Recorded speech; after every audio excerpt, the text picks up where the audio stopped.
Hello, everybody. My name is Bridget, and this is the Maven Insider.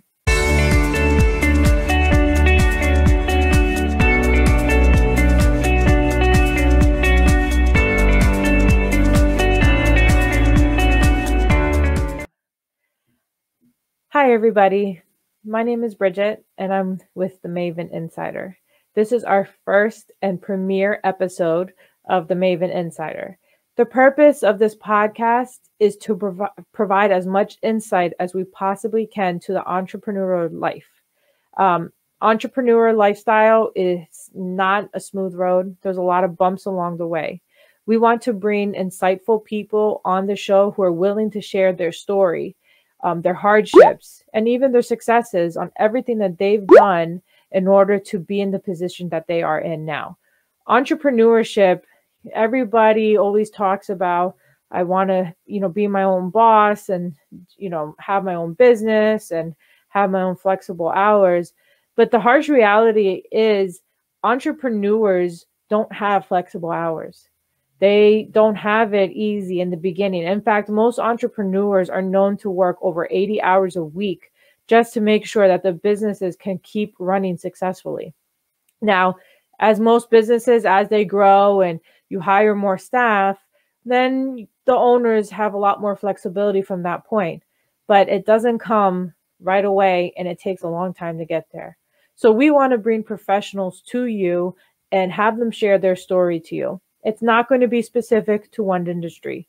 I am a home inspector by trade. We have a home inspection company in the New York area, in the Long Island area, and we are not going to bring only home inspectors or real estate agents or, lawyers. We're going to bring a variety of different types of people onto the show and to provide as much value as we can. We hope you enjoy this ride with us. We are very excited for this opportunity and to really just be here of service and provide as much knowledge as we can.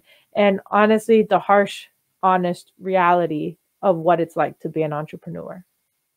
So I felt that it was important as our premiere episode to explain my story. All right. My story is a unique story, just like everybody else. Everybody, you all have your own unique stories, and your stories is what defines the person that you become and gives you a why, right? Now, I have a big why. Just like most entrepreneurs, most entrepreneurs really have that why, that it's their reason to move forward every single day. It's their motivation, and it's something that it's so powerful in successful entrepreneurs that they strive to meet and over exceed their why every day to just make their lives. Maybe it's to make their lives better or whatever it is. You'll notice that everybody has a why, and some are more unique than others. So I'm going to share with you my story, and then towards the end, I'll start to tell you where my story turns into my why. And to begin, it's going to begin with some back history of who I am and where I come from. To start off with, I am first generation in the United States. What does that mean? That means that nobody before me, my family, I have no ancestors from the United States. In fact, my family story is very unique. It's one of those that they could probably write a movie about it if it just had all the pieces to put together. But to start with, I'll tell you about my dad's side. My dad's family, they're from Nova Scotia, Canada, and my grandparents migrated here when my aunt was very small, and then they started their lives in South Florida, in Coconut Creek, Florida. That's where I'm originally from. So my grandparents, if I'm not mistaken, I could be wrong, they're one of the few people that actually left Nova Scotia from their original families, and the rest of their family still live in Nova Scotia. Beautiful area. If you've never been, I highly recommend it. My family over there, they're very nice, and it's been some time since I've been there, but we do have a big family history and family tree over there as well. Now, my grandma, she grew up on a farm. She had to wake up, feed the cows, milk the cows. I couldn't tell you everything that she did, but I know that she had a rough life on the farm. She also came from a large family. She had numerous siblings, and she was the oldest. And back in those days, she had to help her mother take care of all her siblings as well. And my grandma is very vocal about her life and where she came from. And I'm very proud of the lifestyle of my grandparents were both able to make for themselves and to grow from where they came from to where they are now. They definitely were after the American dream, and I'm proud to say that my grandparents are still around, and I have them, and I cherish every moment that I have with them. Now, as far as my mom's side, my grandfather, he is German, and he is actually Jewish German, and my grandmother is Peruvian. Odd combo, I know. But my grandfather was, as I described before, Jewish, living in Germany. And during the time when he lived in Germany, it was during the World War II. Since my family was Jewish, they were taken to the concentration camps. Most of my family died in the concentration camps. I know my great grandmother died in Auschwitz, but my grandfather was able to escape. His sister was able to get him out of Germany and get him on a boat. That boat took him to South America, which is then where my family starts. My family history starts. Well, I mean, we have a lot of family history back in Germany too, but most of my family who I'm very close with starts in South America.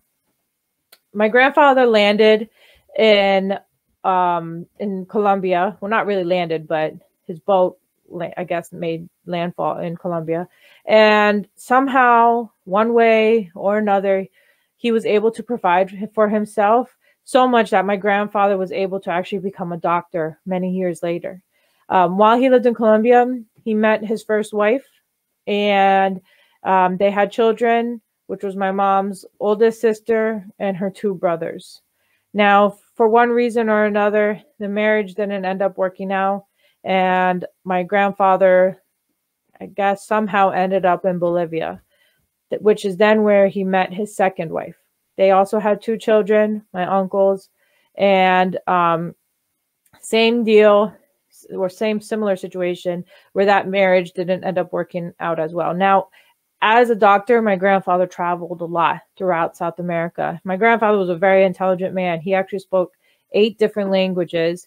So he was very intelligent, and, as a doctor, he traveled a lot.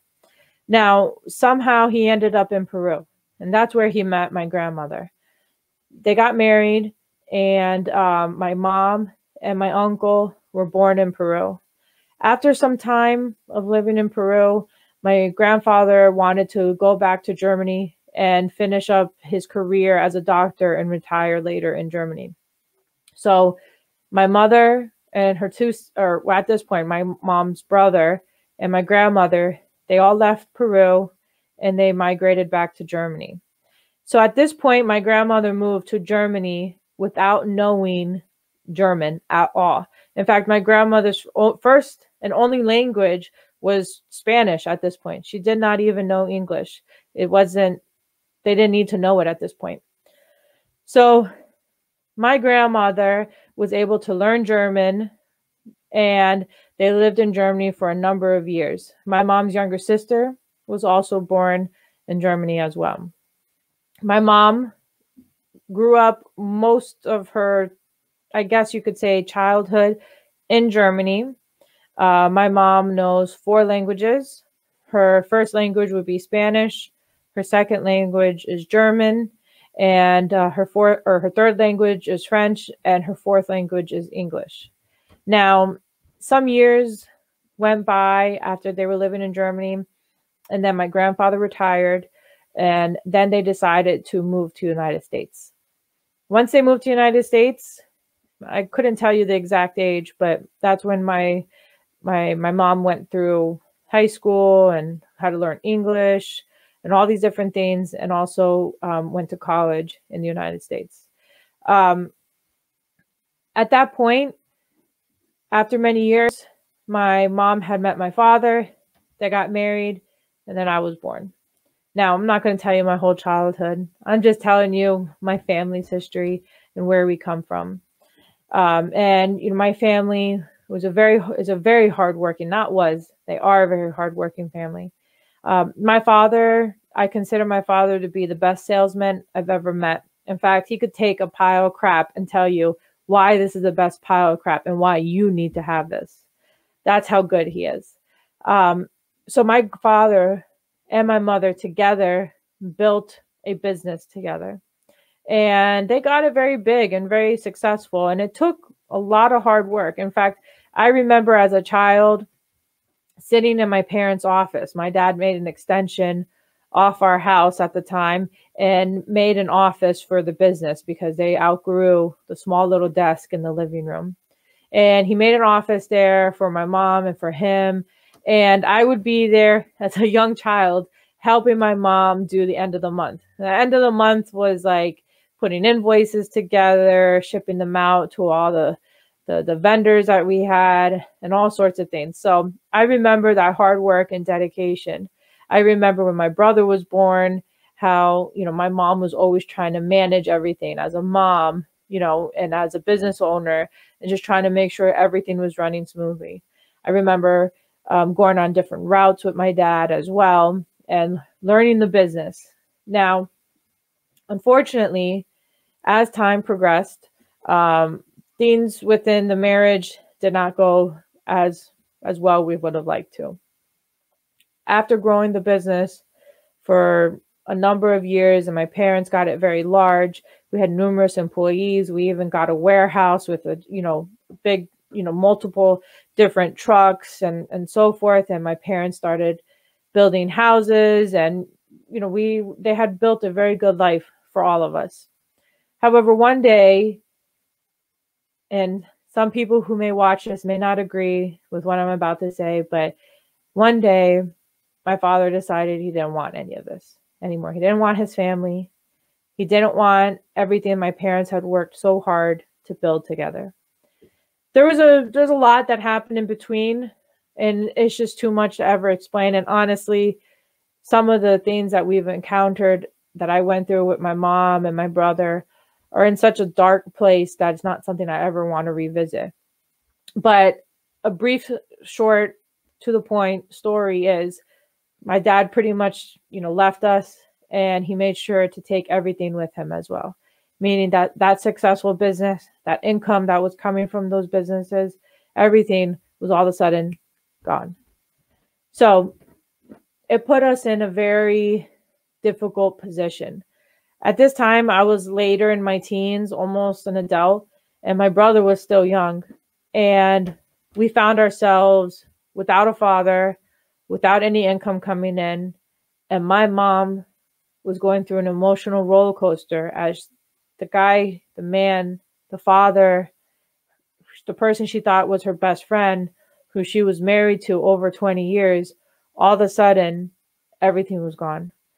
But my mom stood tall and tried to protect her children as much as she could. Now, since I was older, I went into just trying to protect my mother and my brother as much as I could and do my part where I could as well. With that said, I can gladly say that my big why is I've made a devout promise to never let something like that ever happen to my mom, my brother. And now I can say that I am happily married and I have a daughter, which I will never let any of those things happen to them. Everything was taken from us. It's not about the money. In fact, the money my parents were able to grow, I could care less about that. It was the fact that everything, our house, no any type of job security, all our dreams were just taken from us. And my why was to always protect my mom and my immediate family and make sure that something like this never happens again. I won't allow my family to go without nothing again. Whether that means I have to go sell, fortune cookies door to door and make sure that my family is provided for, then that's what I'm going to do. That's my history. And again, There's a lot of details I skipped over. But I want you to understand the type of person that I am and where I come from and what the values that I come from and what I want to provide to everybody. I have a why. I just told you my why, and it goes deep, but I don't want to go through all those details because some parts of it are just too painful. But I want to provide to everybody who watches this the knowledge of what it really takes to be an entrepreneur. And I look forward to going on this ride with everybody and sharing as much knowledge as we can and grow together. And of course, if you have questions on, maybe you have a subject that you want us to go over, we plan on doing different marketing events as well, where we go over in-depth marketing for that marketing that works for us, and maybe some of the online marketing we do and so forth. We plan on just trying to provide as much as we can. But if you have a question or an inquiry or even a topic that you want us to go over, please email us. Our email is info@themaveninsider.com. And again, we are going to broadcast this and post this all over all the videos and podcasts that we have coming up. And like I said before, we look forward to getting to know everybody as much as we can, and for you guys to really get to know us and the different speakers that we bring to you guys. So I look forward to our next class. I'm not our next class, our next podcast. And we're going to be having Rafael Alvarez with us. And he is from ATAX, and he has built a very large and successful franchise. And we're going to talk about how he got there, what drove him to start ATAX, right? It wasn't a franchise always. So how did he get there? How did he get to that point? And we're going to hear his story and see what he has to say. And we look forward to seeing you guys the next episode. See you guys later.